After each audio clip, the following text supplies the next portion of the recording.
Hello students, अब अपना next chapter अपन start करेंगे स्टाफिंग। ठीक है ना, ये अपना नेक्स्ट फंक्शन है। ऑर्गेनाइजिंग के बाद अपना जो मैनेजमेंट का जो फंक्शन आता है वो स्टाफिंग होता है। स्टाफिंग में क्या होता है, सामानों को, चीज़ों को, लोगों को उनके जगह पे, मतलब जिनकी जो जहाँ उनकी जगह है वहाँ पे प्लेस करना। ठीक है ना, तो यही होता है। Staffing is that managerial function which is concern with filling the vacant position.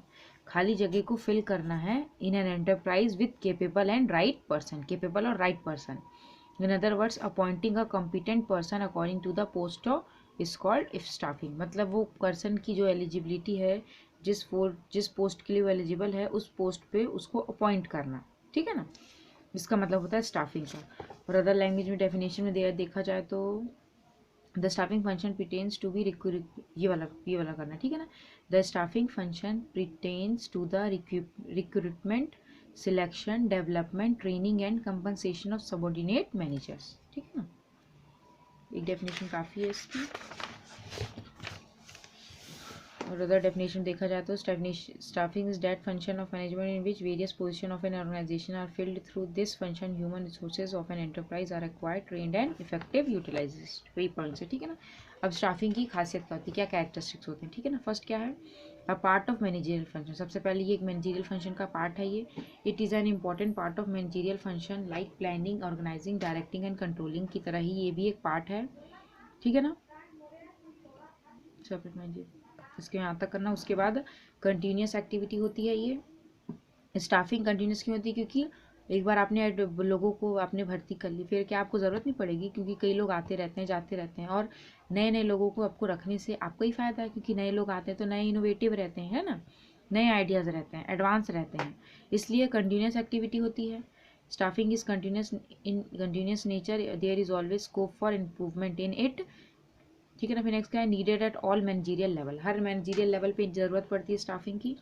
The need of human resources is being realise increasingly. Staffing is perform by the managers at all the level. हर level के manager, हर level पे इसको perform किया जाता है, whether with और without the help of personnel department. ठीक है ना, top level management appoint middle level managers, इसको यहाँ तक करना। उसके बाद रिलेटेड टू ह्यूमन बींग्स। अब ये किससे रिलेटेड होता है, ह्यूमन बींग से रिलेटेड होता है स्टाफिंग। ठीक है ना, staffing involves recruitment, selection, training and promotion. All these activities are related to human being. It is also regarded as human resource management. Staffing को ह्यूमन रिसोर्स मैनेजमेंट भी बोला जाता है। ठीक है, नेक्स्ट क्या है, सोशल रिस्पॉन्सिबिलिटी कैसे है। Man is a unit of society. Man क्या है, एक सोसाइटी का यूनिट है। Staffing is concern with human being. Staffing किससे कंसर्न होता है, ह्यूमन बींग से। The quality of human resources available in the society also affects the quality of staffing in an enterprise। जो ह्यूमन रिसोर्स की जो quality की है, वो जाहिर सी बात है वो आपके एंटरप्राइज को अफेक्ट करेगी, क्योंकि जितना इफिशिएंट, जितने अच्छे वर्कर्स आप रखोगे उतना अच्छा आपका वर्क चलेगा एंटरप्राइज का। तो इसको यहाँ तक करो। ठीक है ना, तो 5 पॉइंट्स काफ़ी हैं इसके। फिर नेक्स्ट अपना क्या है, नीड और importance of staffing. Efficient performance of other function. Efficient performance कैसे होगा अदर फंक्शन का, staffing is a key to efficient performance of other function of management. In an organisation does not have competent personally, it can not be perform planning organisation control. अब देखो, अगर आपने आदमी ही सही नहीं रखा है, जो काम करने वाला वर्कर है उसको ही आप सही नहीं रखोगे, तो वो आगे का जो और अदर फंक्शन होते हैं मैनेजमेंट के, वो कैसे सही कर पाएगा, है ना। सही बंदा रखा है तो सही काम करेगा। तो वही यही बोल रहा है, स्टाफिंग क्या है, की इफिशिएंट परफॉर्मेंस होता है बहुत इफिशिएंट ज़रूरी होता है, एक चाबी है स्टाफिंग अदर मैनेजमेंट फंक्शंस के लिए। ठीक है ना, effective use of technology and other resources. जो भी टेक्नोलॉजी और रिसोर्सेज उसको अच्छी तरीके से यूज़ करने आता है, क्योंकि आप अच्छे इफिशिएंट मैनेजर, इफिशिएंट वर्कर को आप रखोगे तो इफिशिएंटली टेक्नोलॉजी का यूज़ करेगा, रिसोर्सेज को यूज़ करेगा, जिससे कि वेस्टेज बिल्कुल भी नहीं होगी। ठीक है ना, मैक्सिमाइज प्रोडक्टिविटी क्या होती है, staffing helps in securing optimum utilisation of human resources to give maximum productivity at minimum cost at a time use of high skilled and aptitude of the worker. अब इसमें क्या है, मैक्सिमम प्रोडक्टिविटी कैसे देंगे, अगर कोई भी वर्कर ऑप्टिमम यूटिलाइजेशन करेगा रिसोर्सेज का, ज़्यादा से ज़्यादा प्रोड्यूस करेगा कम से कम कॉस्ट में, तो उसके पास हाईली स्किल्स होंगे। ऐसा तो कोई भी लेमैन जाके ये काम नहीं कर सकता, हाईली स्किल्स और एप्टीट्यूड वर्कर्स चाहिए रहते हैं। ठीक है ना, it helps in discovering the talented and competent employees. इससे स्टाफिंग से हमें मदद मिलती है कि जो टैलेंटेड और जो कम्पिटेंट मेहनत करने वाले एम्प्लॉयज़ हैं उसको अपन ढूंढ के लाते हैं, क्योंकि हमें ऐसे ही वर्कर्स चाहिए अपने ऑर्गेनाइजेशन में, है ना। नेक्स्ट क्या है, motivate of human resources. Human resources कौन है? जो वर्कर्स हैं, पर्सनल हैं, जो वर्क कर रहे हैं, उनको मोटिवेशन मिलता है, क्योंकि अगर वो अच्छा काम कर रहे हैं आप उसको सराहोगे तो वो और अच्छा काम करेंगे, है ना। The human accepts of organisation is very important. The behaviour of individual is shaped by many factors such as educational level, need, social, इसको यहाँ तक करना। अ सक्सेसफुल ऑर्गेनाइजेशन में must make best use of all these experts of human nature in staffing. In staffing function worker can be motivated through financial and non financial. Staffing में worker को motivate करना चाहिए। Financial means पैसे अच्छे तरीके से उनको फुली पैसे देने चाहिए, कम नहीं देना चाहिए, और नॉन फाइनेंशियल जो अदर इंसेंटिव्स होते हैं इस तरीके के, ठीक है ना। नेक्स्ट क्या है अपना? Increase employee satisfaction. और जो भी एम्प्लॉयज़ वर्क कर रहे हैं उनके सेटिस्फैक्शन लेवल को अपन को इंक्रीज़ करना चाहिए। कैसे? Staffing improves individual employee satisfaction by giving them jobs of their own choice. उनके खुद का चॉइस का, जिसमें उन्हें इंटरेस्ट है काम करने का, वैसे जॉब्स उनको देना चाहिए। It makes them more efficient on their jobs and improve their performance. जिससे क्या होगा? वो अच्छे तरीके से वर्क करेंगे, उनका परफॉर्मेंस और इंक्रीज़ होता जाएगा। ठीक है, कितने पॉइंट्स हो गए? 1 2 3 4 5 6 पॉइंट्स हो गए, काफ़ी है, ठीक है। फिर अपना नेक्स्ट आता है human resource management. Human resource management के बारे में अपन पढ़ेंगे, ठीक है ना। ह्यूमन रिसोर्सेज मैनेजमेंट क्या होता है? Human being are the most important source of being business enterprise. Human resource management involves the planning, acquisition, training and development of human resource must be organisation success. अब देखो, human resource management में क्या रहता है? Plan किया जाता है, acquire मतलब ह्यूमन रिसोर्सेज को, ह्यूमन्स को लाया जाता है, उनको ट्रेन किया जाता है, उनको डेवलप किया जाता है कि किस तरीके से ऑर्गेनाइजेशन में वर्क करना है, जिससे कि ऑर्गेनाइजेशन सक्सेसफुली रन करे। The greatest competitive advantage of an organization lies in the quality of its human resources and the effectiveness with which they are utilized and developed। नहीं तो करना काफ़ी है। अब देखो क्या क्या ड्यूटीज़ होती है ह्यूमन रिसोर्स मैनेजमेंट की, यहाँ पे ड्यूटीज़ एक्सप्लेन करी। फर्स्ट ड्यूटी क्या होती है? Recruitment, that is search of qualified people. सबसे पहले जो क्वालिफाइड एलिजिबल पीपल है उनको सर्च करना है। फिर collectively collecting information from various job to prepare job description. अब वेरियस जॉब से अपन को एक पर्टिकुलर जॉब डिस्क्रिप्शन बनाने की, किसको क्या काम, कैसा काम करना है, क्या क्या काम करवाना है। Developing compensation and incentive plans. फिर जो एम्प्लॉयज़ आपने हायर करें उनको किस तरीके से आपको पैसे देने हैं, किस तरह से आप उनको कंपनसेट करोगे, है ना, ये सब डिसाइड करना है। उनको अगर ट्रेन नहीं है तो उनको ट्रेन करना है, उनको और डेवलप करना है, उनके दिमाग को स्किलफुल बनाना है उन्हें। Maintaining cordial labour relationship. और कॉर्डियल लेबर रिलेशनशिप मीन्स जो भी वर्कर काम करे उनके साथ एक अच्छा रिलेशनशिप, फ्रेंडली, एक घर जैसा रिलेशनशिप बना के अपन को वर्क कराना है, ताकि उनको ये ना लगे कि कोई उनके साथ नहीं, ठीक है ना। फिर क्या है? Handling grievances and complaints. और जो भी अगर उनके पास कोई भी ग्रीवियंसेज है, कोई कंप्लेंट्स वो आ रही है, कोई सुझाव दे रहे हैं, तो उसको सुनना चाहिए, इग्नोर नहीं करना चाहिए, ठीक है ना। Providing social security benefits and employees welfare programmes. और उनको सोशल सिक्योरिटी और एम्प्लॉय वेलफेयर प्रोग्राम्स भी उनको देना चाहिए। ये हो गया ह्यूमन रिसोर्स की ड्यूटी। अब अपने स्टेजेस होते हैं प्रोसेसिंग, स्टाफिंग के प्रोसेस क्या होते हैं, ठीक है ना, किस तरीके से स्टाफिंग किया जाता है।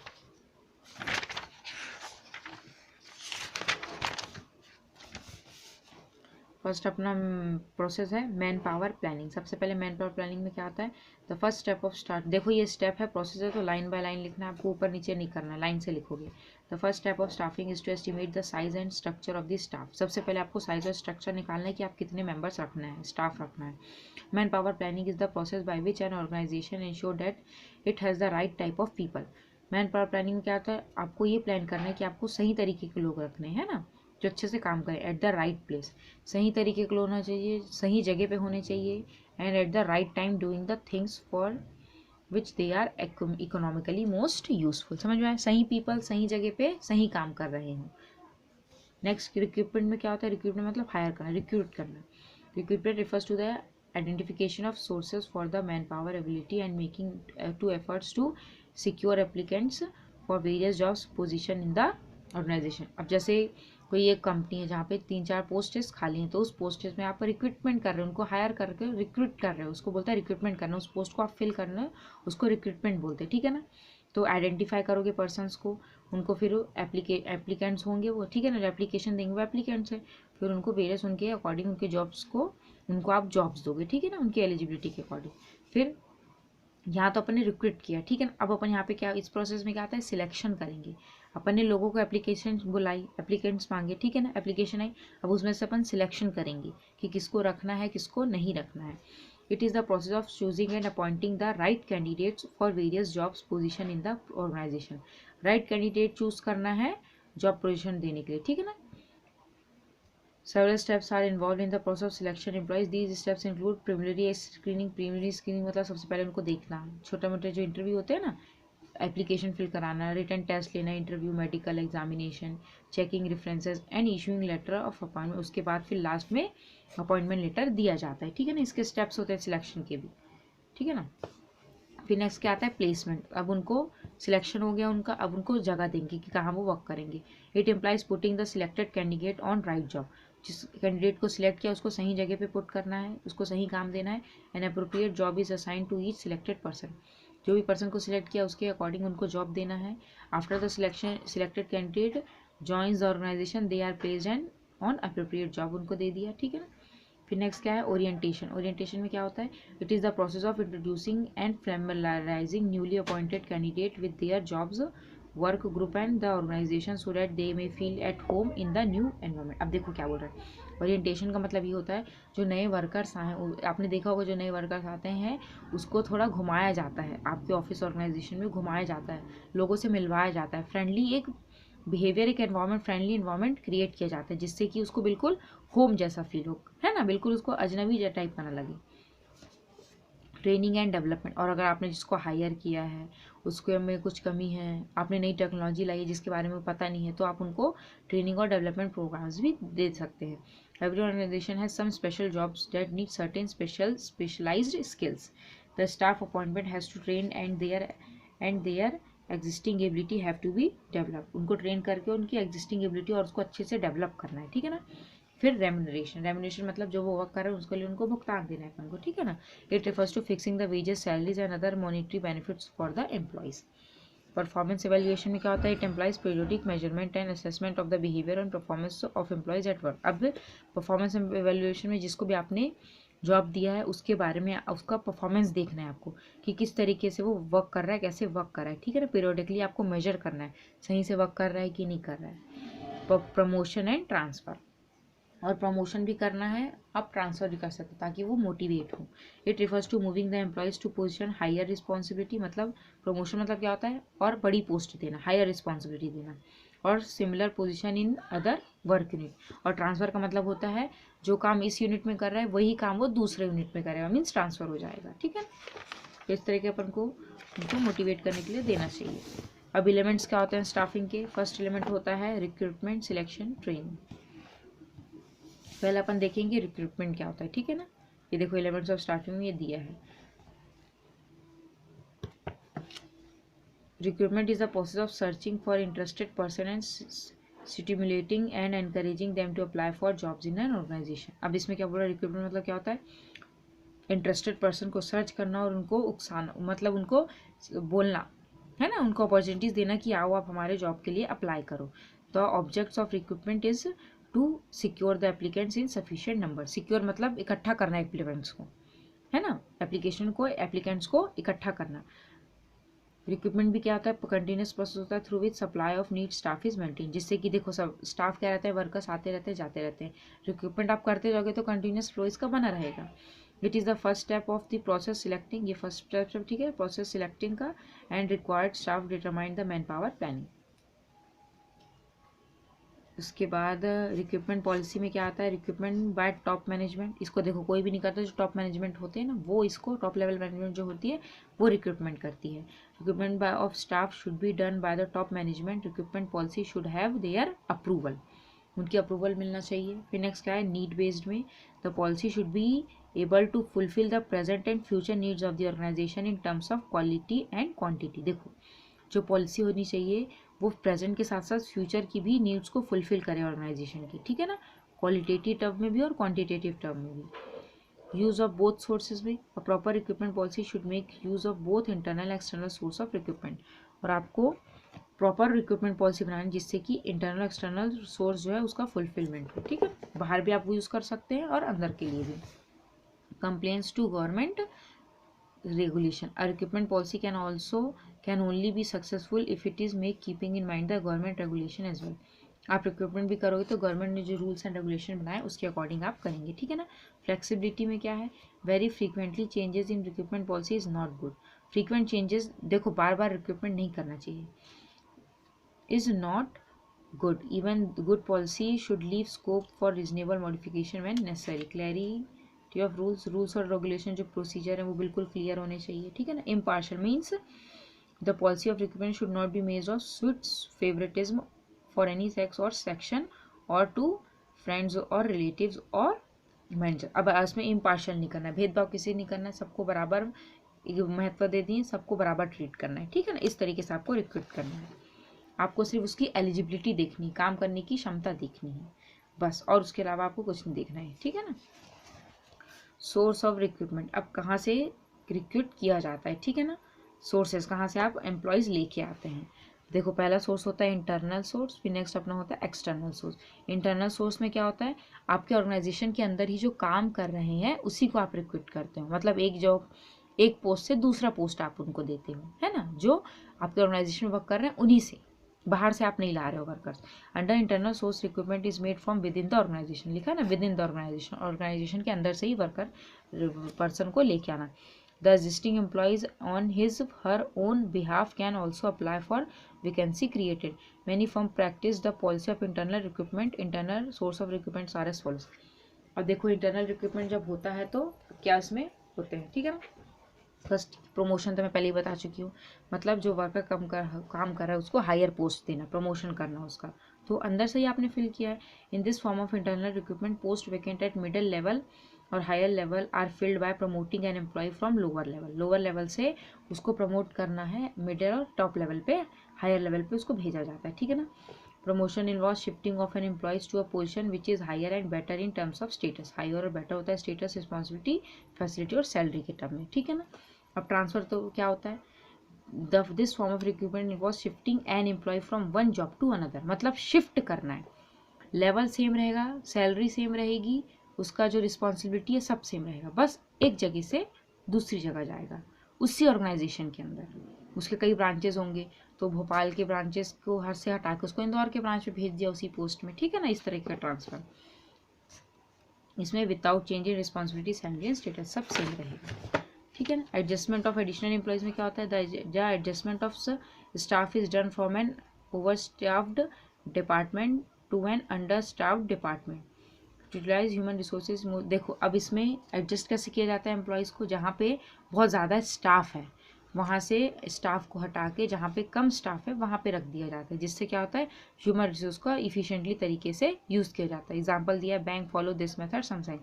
बैंक कभी कभी इस मेथड को फॉलो करते हैं, क्योंकि बैंक के आपने देखे होंगे कई ब्रांचेस होते हैं, तो जहाँ पे ज़्यादा स्टाफ होते हैं वहाँ से उठा के उसको दूसरे स्टाफ में भेज देते हैं जहाँ स्टाफ नहीं कम होते हैं, ठीक है ना। इस तरीके से ये तो थे अपना इंटरनल सोर्स, मतलब जब अंदर से अपन एम्प्लॉयज़ लेके आते हैं। अब एक्सटर्नल होते हैं जब अपन बाहर से अपॉइंट करते हैं, ठीक है ना, नए लोगों को लेते हैं। उसमें तो पुराने को ही अपन भर लेते थे, इसमें अपन अब नए लोगों को लेंगे, उसको बोल जाता है external sources. External source of recruitment means inviting application for filling up the vacancies from candidates outside the organization. उसमें क्या था, within the organization, इसमें organization के बाहर से लोगों को लेके आना। These are expensive source and may even cause frustration and non-cooperation among the existing employees. देखो, अब ये एक्सपेंसिव है क्योंकि नए लोगों को ला रहे हैं, तो कई तरह के प्रोग्राम्स होते हैं, ट्रेनिंग करवानी पड़ती है, तो खर्च होता है पैसा। And may even cause frustration and non cooperation among the existing employees. और कभी कभी जो पुराने एम्प्लॉयज़ होते हैं उनको जलन होती है, फ्रस्ट्रेशन होता है, और वो कॉपरेट नहीं करते नए लोगों से, ठीक है ना। फर्स्ट होता है रीअपॉइंटिंग द फॉर्मर एम्प्लॉयज। इसमें क्या होता है, former employees who have left the organisation due to some personal reason can be reemployed मतलब क्या होता है, जो आप जैसे किसी ऑर्गेनाइजेशन में काम कर रहे थे, कुछ समय आपने काम किया, फिर आपको कोई इमरजेंसी आ गई, आपको किस वजह से उसको छोड़ के जाना पड़ा, तो आप उसको छोड़ के चले गए, फिर आपने दोबारा वहाँ पे अप्लाई किया और आपको रख लिया गया, उसको रीअपॉइंटिंग बोला जाता है, ठीक है। नेक्स्ट क्या होता है, रिकमेंडेशन ऑफ प्रेजेंट एम्प्लॉय। इसमें क्या होता है, help of the existing employees of the organization can be taken in recruiting new employees. This policy presents the valuable assets both of maintaining the goodwill with the present employees and also finding reliable candidate. अब देखो इसमें क्या है, इसमें क्या है, जैसे कोई वर्कर काम कर रहा है तो उनको बोला जाए आपके पहचान में कोई है ऐसे ही वर्क करने वाला भरोसेमंद है तो आप हमें बताइए, ठीक है ना। तो जो प्रेजेंट एम्प्लॉय वो रिकमेंड करता है कि आप मेरे रिश्तेदार है या मेरा दोस्त है, उसको आप रख लो, ऐसा टाइप का। फिर नेक्स्ट क्या होता है, एम्प्लॉयमेंट एक्सचेंज। इसमें क्या होता है, employment exchange are the set by the government in utmost all district. Employment exchange में क्या रहता है, जो अंडर एम्प्लॉयड होते हैं, जिनको काम की तलाश रहती है, वो अपना बायोडाटा वहाँ पे जाके देते हैं। गवर्नमेंट एजेंसी होता है, ठीक है ना, सारे डिस्ट्रिक्ट में होता है। नेम और अदर पर्टिकुलर जॉब सीकर्स जो होते हैं ना, जॉब ढूंढने वाले, वो एक बायोडाटा अपना रिज्यूम जैसे बोलते हैं ना, उसको जाके वहाँ पे एम्प्लॉयमेंट रजिस्टर में रजिस्टर करा लेते हैं, और जिनको ज़रूरत पड़ती है वो वहाँ से उनको बुला लेते हैं आप इंटरव्यू के लिए। तो इस तरीके से यहाँ से फिल किया जाता है इसका। Manager of the organisation interview them make selected as per their his requirement. उनको जिस वो क्वालिफिकेशन चेक करते हैं कि किसकी उनको ज़रूरत है, उस हिसाब से उनको वो बुलाते हैं। लेबर यूनियंस में क्या होता है, many times labour unions also maintain record of job seekers. Labour unions होता है वो भी जॉब सीकर्स के रिकॉर्ड्स रखती है। Enterprise can also get the names of the candidates which match their requirements from, और जिनको उनकी ज़रूरत रहती है उन एम्प्लॉयज़ को बुला लेते हैं, ठीक है ना। फिर नेक्स्ट क्या होता है, educational and training institutes. Educational जैसे कॉलेजेस से देखा होगा कैंपस का सिलेक्शन होता है, ट्रेनिंग इंस्टीट्यूट है वहाँ से कैंपस सिलेक्शन होता है। तो इस तरीके से some employers contact colleges and technical institutes for recruiting qualified and trained personnel. Such contacts are either made by personal visiting and through correspondence, ठीक है ना। फैक्ट्री गेट में क्या होता है, sometimes the employers put up a notice board at the factory gate showing the details of persons required by them. जैसे factory gate में इन्हें बोर्ड टांग देते हैं ना, जैसे आपने घरों में देखा होगा टू लेट का बोर्ड टांग देते हैं, घर खाली है, तो वैसी तरह फैक्ट्री गेट में भी टांग देते हैं कि वर्कर की ज़रूरत है। The candidate after reading such notice, candidate उसने देखा, फिर उसको जॉब चाहिए, तो फिर वहाँ जाके वो पर्सनल ऑफिसर के पास जाके अपॉइंटमेंट लेटर देगा, मतलब अपना रिज्यूम देगा, फिर उसका जो भी प्रोसीजर होगा फिर उसको रखा जाएगा इस तरीके से, ठीक है ना। फिर लास्ट अपना आता है लेबर कॉन्ट्रैक्टर। इसमें क्या होता है, they are those person who on the one hand have link with the business, on the other hand have close contacts with workforce and supply the required numbers of worker और commission base। अब इसमें क्या होता है, labour contractors क्या होते हैं, किसी ऑर्गेनाइजेशन का एक ऑर्गेनाइजेशन है, वहाँ पे एक लेबर कॉन्ट्रैक्टर लगा, तो लेबर कॉन्ट्रैक्टर क्या करेगा, ढूंढ ढूंढ के लोगों, उस ऑर्गेनाइजेशन के लिए ढूंढ ढूंढ के वो क्या वर्कफोर्स मतलब उनके लिए वर्कर्स लेके आएगा, काम करने वाले ढूंढ के लाएंगे, और उसके बदले में वो क्या लेंगे, कमीशन लेंगे, ठीक है ना। मतलब काम की तलाश लोगों को लेके लाके उस ऑर्गेनाइजेशन में बताएंगे, ठीक है ना, इस तरीके से होता है।